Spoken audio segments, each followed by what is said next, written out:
నా భర్త బలహీనత నన్ను చాలా బాధపెడుతుండేది. అతనికి గతంలో ఆసక్తి ఉన్నా, కానీ గతంలో ఏం చేయలేకపోయారు. డయాబెటిస్ కూడా ఉండడం వల్ల ఎప్పుడూ అలసిపోయేవారు. దాని గురించి మాట్లాడితే అతనికి కోపమొచ్చేది. ఒక భార్యకి ఇంతకంటే బాధేముంటుంది?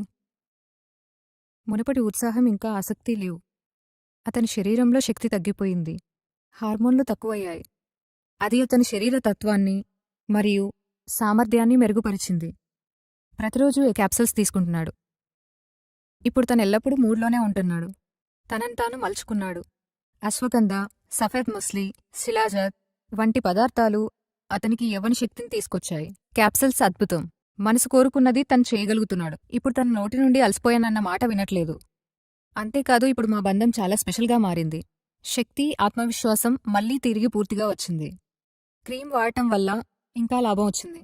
తన ఆత్మస్థైర్యం రెండింతలు పెరిగింది. అవమానంగా ఫీల్ అవడం తగ్గింది. నా దగ్గరికి రాలేకపోయేవాడు.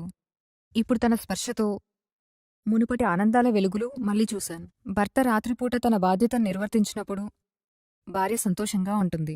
నేను అలసిపోయానని వెనుదిరిగినప్పుడు ఏ భార్యకైనా ప్రేమ తగ్గుతుంది. అది నా వివాహ బంధాన్ని తిరిగిచ్చింది. ఇప్పుడు తను మునుపటి కంటే మరింత చురుగ్గా, మరింత ప్రేమగా మారాడు. మీకు తెలుసా, నేను తనను ఉత్తేజపరిచే పనిలేదు. పురుషుడు బలహీనపడటం వల్ల వివాహ బంధం కుంటుపడుతుంది. 40-45 సంవత్సరాల వయస్సు సమస్యే కాదు.